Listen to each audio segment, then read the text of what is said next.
This is the program that shows you the side of police chase videos they didn't want you to see. He picks up speed, look at that! Bungled arrests, kamikaze crooks, and cop-based carnage of all kinds. Welcome to Cops Uncut 2, the real car crash TV.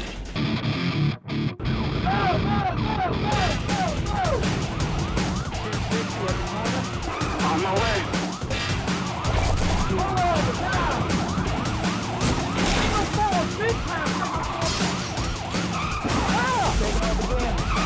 Car's on fire.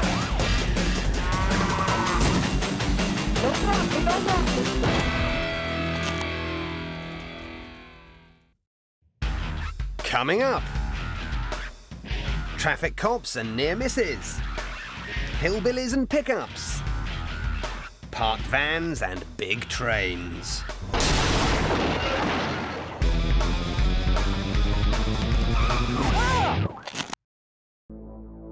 From up here, Los Angeles seems calm and peaceful, but look a little closer and you'll find the usual chaos and confusion.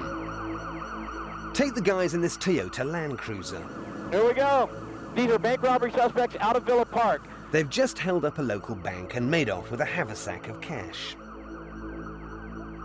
But amongst the swag is a hidden tracking device. They were tracked by the Orange County Sheriff's Department. And now they're being pursued through the heavy evening rush hour traffic by local law enforcement, as well as a very excitable helicopter camera crew. Very dangerous, unbelievable as he passes these cars coming out. Oh, he almost hits that vehicle. This guy is out of control right now. But while their vehicle is roomy and robust, it's not the most appropriate thing for a full-on chase. 110 miles an hour in an SUV. He is asking for trouble. Sure enough, it's only a matter of time before the crooks face serious problems. Whoa, he's losing control. He fishtailed, did he hit the car? Fed up with the freeway, the fugitives assume, wrongly as it happens, that their off-road Toyota can do off-road action. Now he's getting off the freeway, he's in the middle, hits the bushes, and now he's off-roading here. Let's see, he has nowhere to go, and it looks like he may get stuck. Looks like he is stuck. Understandably unimpressed with their ride, the crooks leave the Toyota behind. Getting out of the vehicle, foot bail. And look around for another way out. Oh, there, no, he's going to carjack that vehicle. For a minute, it looks like the driver is going to pick up the hitcher. But he suddenly has second thoughts. Perhaps when he sees the size of the robber's porky partner. The guy in front may have taken the loot, but it's the fellow behind who's carrying the load. Now he's going into a residential neighborhood, falling down the side of the freeway. The suspects dive for cover. Now they're both running down into the embankment. Rolling down the embankment in the rounder robber's case. He's holding a bag of money here. He can't go anywhere. He's fallen. There are officers all over the place. But the bushes won't hide them for long. Now walking casually, and he'll be walking over toward the 60 freeway. Strolling steadily into the final motor of the evening. Looks like we may have a suspect in custody here. These robbers didn't seem to have much luck with their cars. Whoa, he's losing control! They bashed one, crashed another, and failed to hijack a third. But at least Fat Boy got himself some exercise, whereas Slim simply walks himself straight into trouble.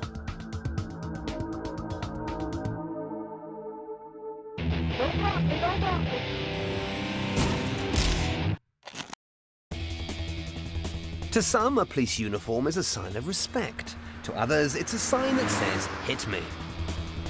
Here, it's almost as if Trooper M.G. McLam from the North Carolina Police Force is being used as target practice by the car that clips him at high speed.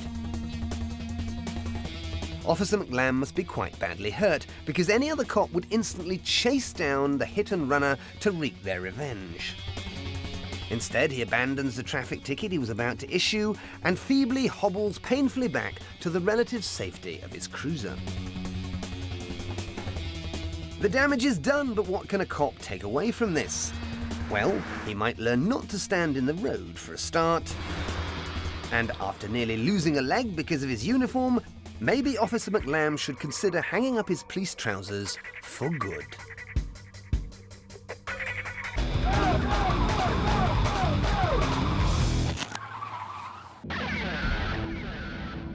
American cops are usually very quick to dole out punishment for parking violations. But in the case of the bloke who's parked his SUV on the railway line, there's very little need for police intervention, especially when there's a train hurtling down the track.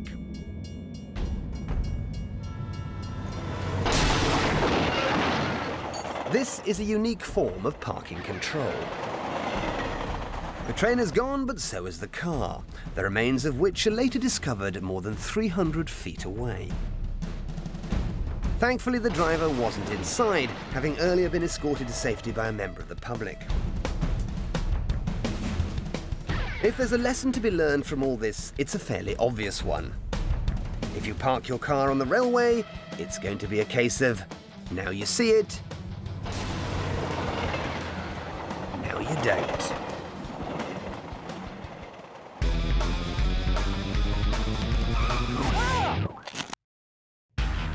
Still to come, we pick fights, we trash cars, and we gang up on motorists. Put your hands up, do it now! Police Academy, lesson 399, the perfect police chase. As a cop, you'll get to sit in lots of police cars and chase lots of crooks on lots of open highways. But what's the recipe for the perfect police chase? Well, for a start, you need to search for the right person to pursue. Unofficial figures suggest that 99.9% of all US crimes happen in or around a dodgy pickup truck. So, when you find a likely-looking customer, try not to get too far ahead of yourself. And look at that, the police officers are right in front of him. Even when your suspect starts pulling crazy stunts. Okay, looks like he's in the center divider right now. He's crossing over into the oncoming traffic. He's going to try and make a U-turn on the 15 freeway. And whether the chase is fast and furious, or slow and tortuous, About 5 miles an hour, about walking speed. there are three recurring elements that crop up time and time again. The battered old pickup, the dodgy-looking bloke with the mullet, and if you check out the back of the hillbilly's motor, chances are you'll find plenty of drugs. Early on in the pursuit, he threw a bag out that was confirmed to have methamphetamine, so there's maybe some drugs involved in this as well. So, you young cadets, let's just go over the list of vital ingredients for the perfect police chase once again. Stupid truck, check. Crazy driving, check. And hillbilly hair, all present and correct. What are we missing? Ah, yes, of course, the drugs. Class dismissed. Taking off again. When a high-speed highway chase like this one kicks off, the pit maneuver often comes into play. Depending on which US police department you're talking to, PIT either stands for Pursuit Intervention Technique or Precision Immobilization Technique. Either way, the pit maneuver is normally deployed by an experienced law enforcement officer in order to stop fleeing crooks like the car thieves ahead from getting away. And this usually entails ramming the suspect's motor from behind. But if the pursuing policemen prefer not to get their hands dirty, there's always a chance that the criminal driving the getaway car will get bored and try a pit maneuver all his own. Now that the suspect has helpfully trashed his own motor, it's a lot easier and safer for the officers on the scene to play the hero by wading in on the stunned survivors and waving their guns around. So if you're a traffic cop on the beat and you don't want to dent your nice shiny cruiser, why not just hang on to your suspect's tail at a safe distance and wait? It surely won't be long before he pulls a stupid stunt like this and spins himself right out of the game. Then you can flash your weapon and claim all the credit for making the capture. Nice work, chaps.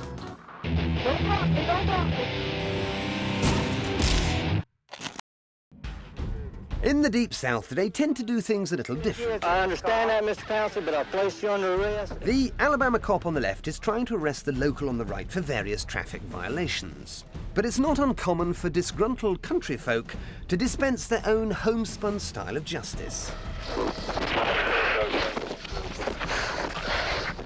This good old boy lamps the cop square in the jaw and delivers what's commonly known as a pasting.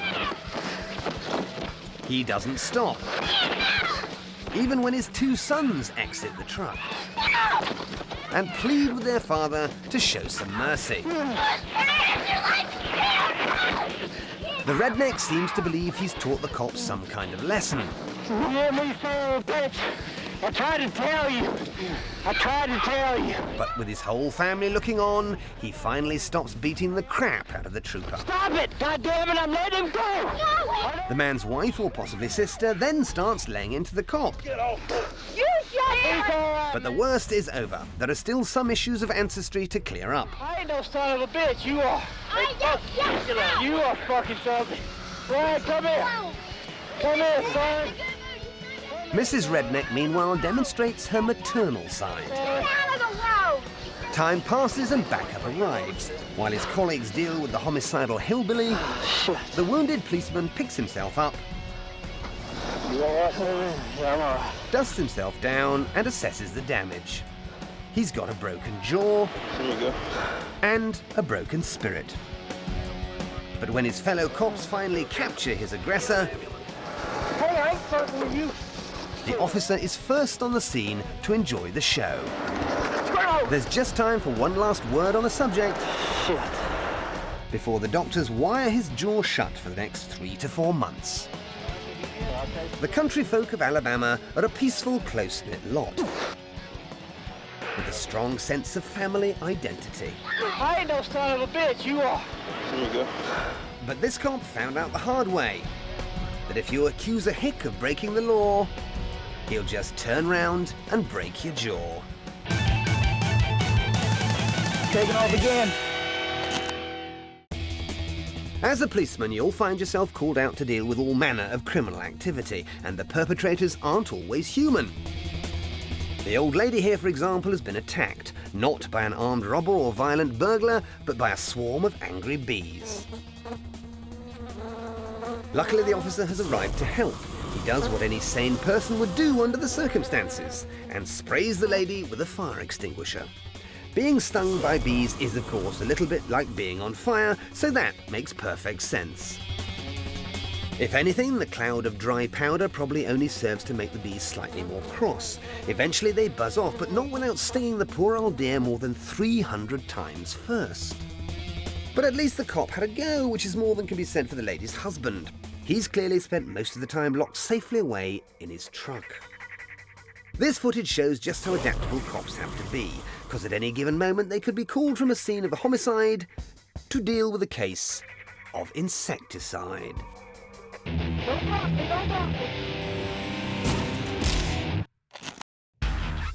Still to come, evidence of aggression, examples of takedown, Get your hands up, do it now. and demonstrations of stupidity. Taking off again. It could be a scene from the movies, the cops chasing a pair of ruthless gangsters as they tear down the highway at speeds of over 100 miles an hour, zigzagging all over the road in a stolen black sports job. In fact, this nighttime pursuit is taking place in the middle of a very long bridge that spans one of Florida's many waterways. And the guys in this car are prepared to do just about anything to avoid getting caught. The cops, though, are equally keen on stopping them and perform a maneuver with their squad cars trying to box them in. The suspects swerve dangerously as the cops close in, and when they try to break free of the rolling dragnet, they collide with the cruiser and spin off towards the crash barrier.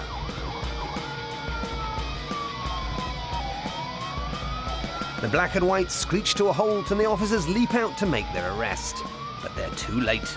The car thieves have pulled yet another Hollywood stunt and jumped right over the edge of the bridge, plunging into the icy depths below in a watery bid for freedom.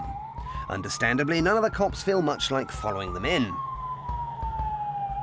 This over-the-top chase may have happened in the Sunshine State, but the water's just a bit too cold for these Florida cops. They prefer to keep their feet firmly on dry land and leave it to the Coast Guard to mop up the soggy crooks further downstream.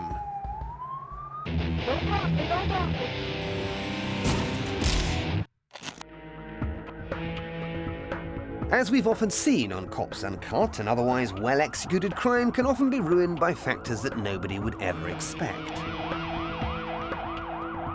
So far, the crook here hasn't necessarily made any bad choices.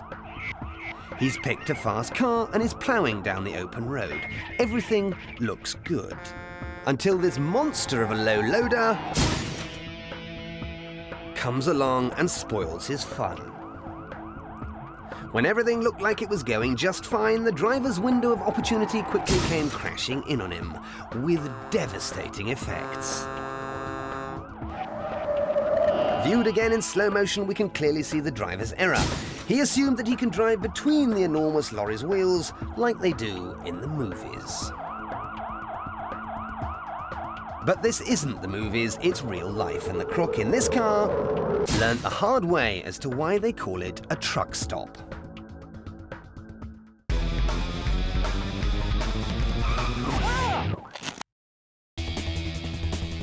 Traffic cops are used to dealing with slippery suspects, the sort who try to escape, turn violent, or resort to a shootout rather than get a ticket. So when the Indiana policeman pulls over this guy in the car ahead for not signalling before a turn, he probably assumes things will get messy. Instead, he seems to get complete cooperation. The driver clearly puts his hands up in universally recognized "I give up" sign. He appears to be no threat whatsoever, even showing his willingness to comply by removing his driver's license from his wallet and holding it up for the police to see. But the arresting officer was expecting trouble, so when the suspect doesn't provide any, he has to invent some of his own.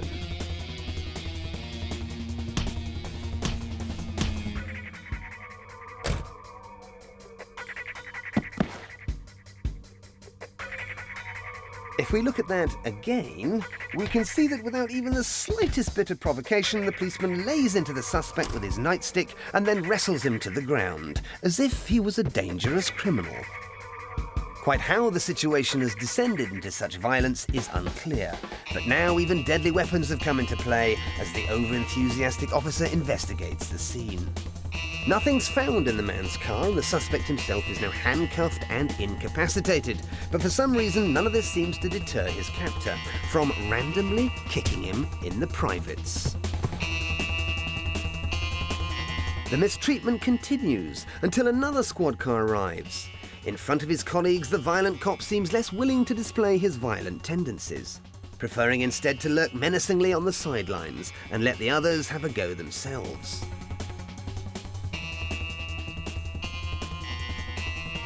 There's enough evidence of abuse on his own dashboard camera to get this cop kicked off the force for good. But amazingly, the officer is exonerated by a disciplinary board and a grand jury refuses to indict him. Which isn't just a kick in the balls for this guy, it's a kick in the balls for the whole American justice system.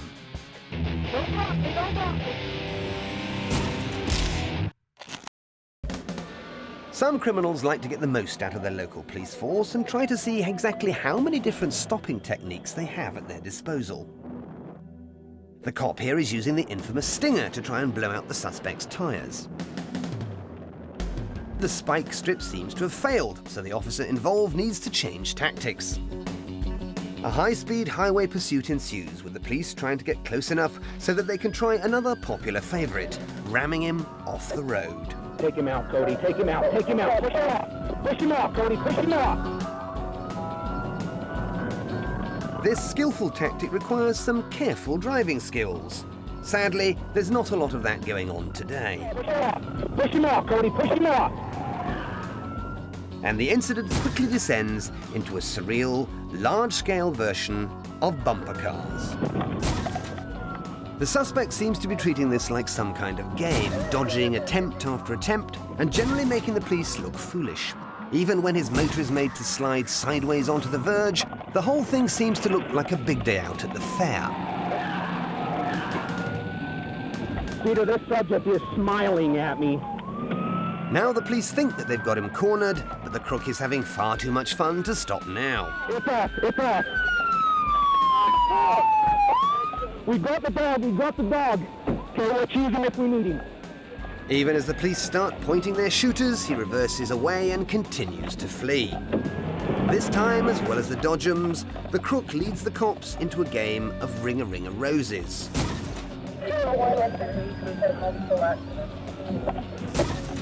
But the troopers having a sense of humour failure. It's time for some serious action and serious weaponry, but this guy just won't quit. Even now, he tries to fire up his engine and continue to flee, but as the tyre smoke rises, it looks like he's well and truly stuck in a rut.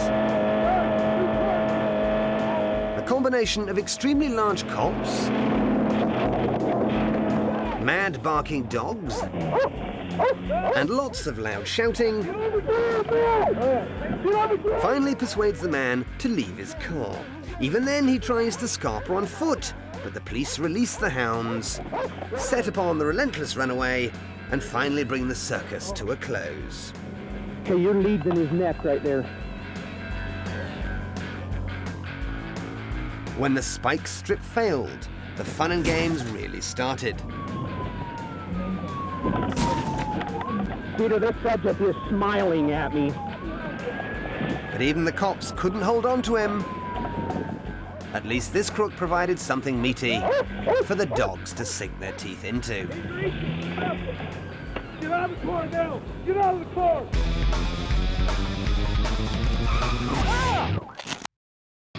So let's recap, shall we?